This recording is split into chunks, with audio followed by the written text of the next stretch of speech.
Hello everyone, welcome back to another episode. We're going to make this one really quick. We're going to skip all the business about coffee and everything today because I'm going to overheat in this car, but also I don't have much time. So let's make it a quick one. But today I will be describing it audio because I know most people would be audio listening to this. But I do have the whiteboard out because we're going to be doing a visual demonstration. So if you want to head over to YouTube, or I think Spotify also shows the video, go on there and watch that. Now I'm really overexposed, that should be better. Go and watch the YouTube video to sort of get an idea of this if you want to, but you should be able to visualize it with audio as well. So whiteboard is here. Today we're going to be talking about our cue is just foot strike. So because there's myths, there's opinions, there's this, there's that. I'm not saying that what I say is completely right because it's so many opinions, but this is what I teach, this is my philosophy, this is what I've learnt through my research. So if you go with this, I think you'll go okay. But you might hear different things from different people, so at least be educated from this and have an idea of where the different angles come from. So what is foot strike? Foot strike is how your foot interacts with the ground. So in my diagram here, we've got the flat ground with three types of foot strike. We're just going to keep it simple. A rear foot or a heel strike, where your heel strikes the ground first.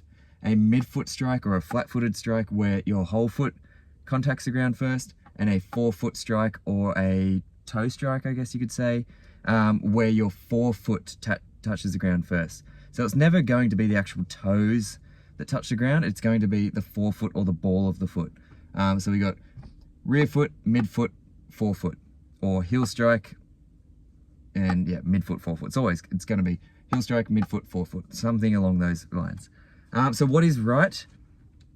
And this is what the great thing is, and usually the answer, it depends.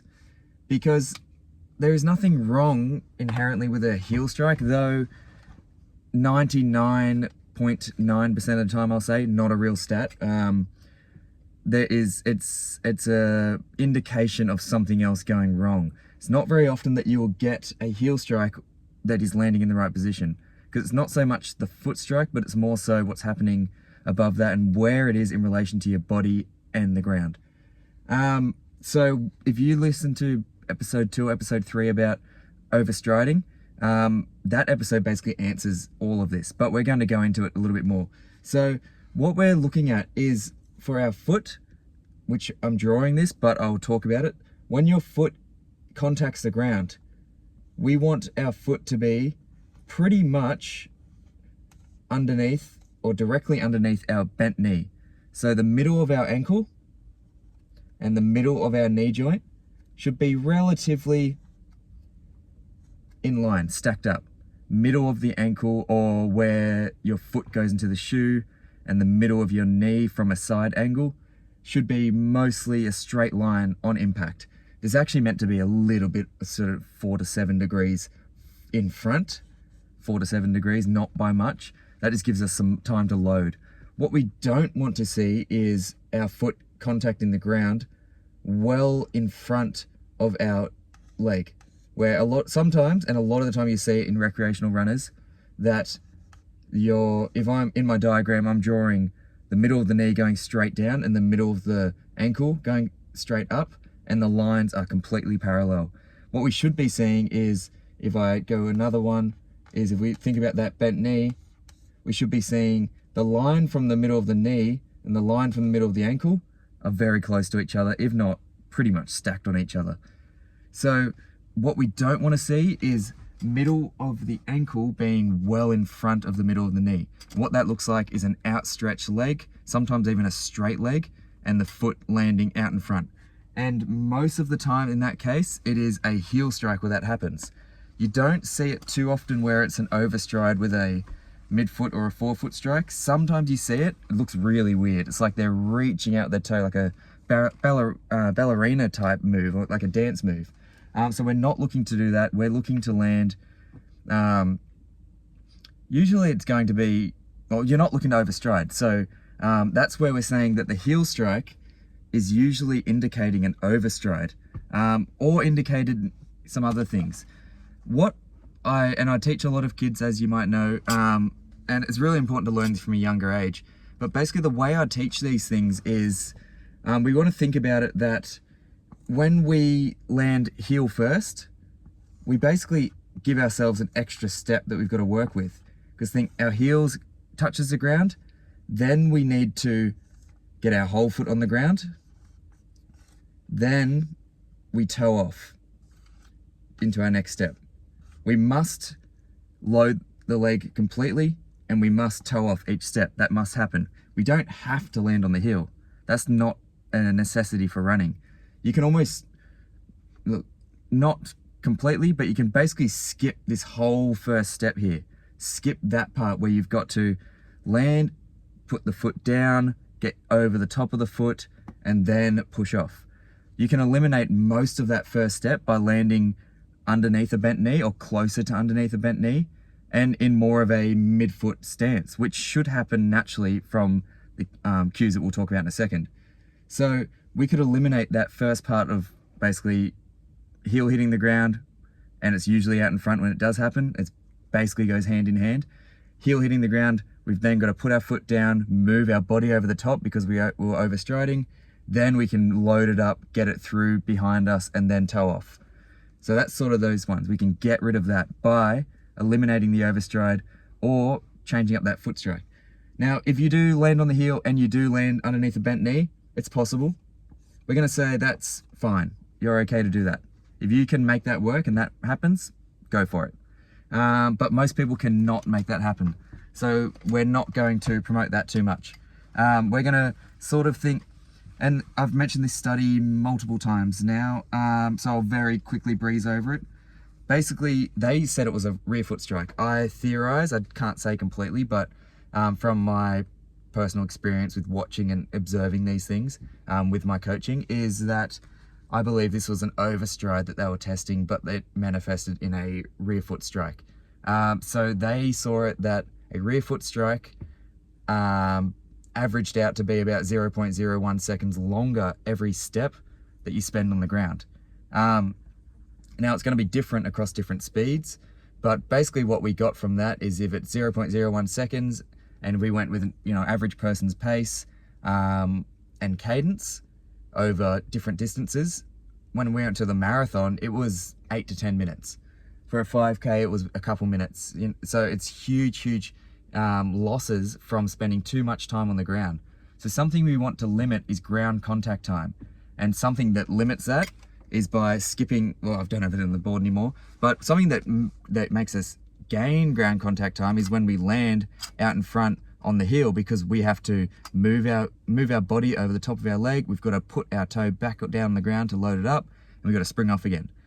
Another thing is, we've got our Achilles tendon, very important. We should all know what the Achilles is. A lot of us might have Achilles tendon niggles or injuries. So our Achilles is the back of the heel, basically, well, back of the calf, just above the heel. That tendon, it stretches out. If you put your foot flat on the ground and push your knee forward as much as it can, you'll feel it stretch. It's like an elastic band. So when we land, and one thing we're doing is we're loading up the Achilles to then transfer that energy into our next step. When we land on our heel, that is not going to help us to load it up, because we'll have to then put our toe back down and then stretch it again. It almost like goes stretch, unstretch, stretch, go. What we'd prefer is to, when we land, it's basically starting to stretch or already stretched, or we're going to stretch it at that point. We don't want it to already be, basically when we're flexed up like that, it's in a stretch position, but it's not in any way that we can load it.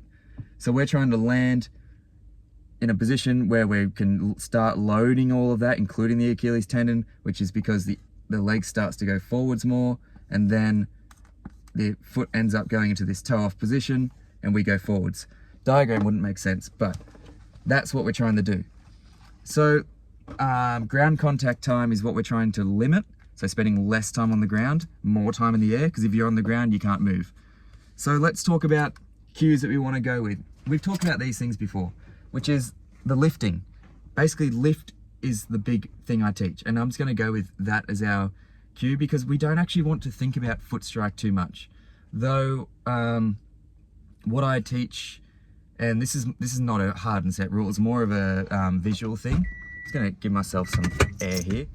It's a bit more of a visual thing. So think about your percentage of speed. So obviously 100% is a max sprint, 50% is slower than a jog probably, or around a jog. We're trying to visualize that I'd say probably 80% or more speed. You should be on the forefoot. That should naturally happen. Definitely at 90 or plus percent, you should be up on the toes, forefoot striking, because that's what sprinting is. When it comes to the slower speeds, it's probably more of a midfoot strike. Which will happen naturally. We don't necessarily need a forefoot strike at that point, because we're not trying to load and transfer energy that quickly, because we have more time at slower speeds to build up that transfer of energy. When we're going really, really slow, like ultra marathons, 100k sort of distance, maybe a rear foot strike might be more efficient, but probably not, because you're spending more time on the ground. So we're still, at any speed, can limit that ground contact time. So it would have been last week, actually. Last episode, we talked about the lift. So go back and listen to that. That is what can help us to stop the leg from trailing behind us, which also will lead to an overstride, because our leg basically has no time to get up and over and then land on a backwards traveling leg. So go listen back to that one. Go and listen to episode 2 as well, I believe, about overstriding. Those two will basically cover everything. Let me just think if there's anything else that might help to sort of make this happen. I think it's just that limit of the ground contact time. I don't think we talked about that. So if we think about the lifting our foot, whole foot up and with us, but also thinking as soon as our foot hits the ground, our goal is to get it back off the ground as quickly as we can from there. That doesn't mean super quick steps.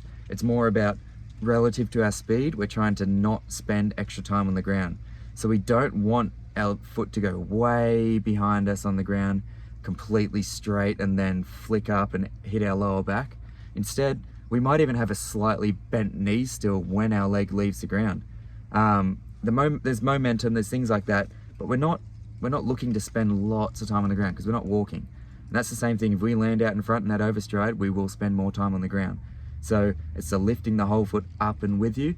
We're redirecting it. We're not making movement, we're directing movement. I'm thinking back to that overstriding episode. It's probably the same cues. So just remember, when your foot hits the ground, initiate that movement straight away. Even better, start the lift before you hit the ground, because that will start that pull back so that we land on a backwards traveling leg underneath a bent knee. Is there anything else I can throw in here? We've been pretty quick with it. I think that's all I want to leave you with. It's not so much anything that can help you directly today, but more I'm redirecting you to past episodes, but also giving you that idea of what foot strike is best. So I guess I didn't really answer the question. So let's give a definitive answer. What foot strike is the best? The definitive answer is none, but then the real answer is probably midfoot, because forefoot is for really fast paces. Rear foot is for if you are able to land really well in that rear foot position and it doesn't impact you, which some people can do it. Some people are really successful rear foot strikers, but they can still make improvements by just shifting. And it doesn't even mean that we need to go from a complete heel strike to a midfoot, but what about if we just reduce that rear foot strike or bring it back just a little bit more? So instead of being on a 15-degree angle forward from the knee, what if we brought that to a 8-degree, but kept everything else the same? Or just that foot inclination, just lowered it by a few degrees. Just little things like that could make 30 or more seconds over a 5K, could make 5+ minutes over a marathon. We don't know. Or it could just make easy runs feel so much easier, track sessions feel easier. So it's just little things. We don't have to be perfect, but we need to, or we want to, get ourselves closer to being really good in our mechanics and basically on what is efficient. I'll leave you with that. Please send some questions about this one. There should be questions. If you've listened to this, I don't think I clarified everything. So give me specific questions about it. I'll give you answers.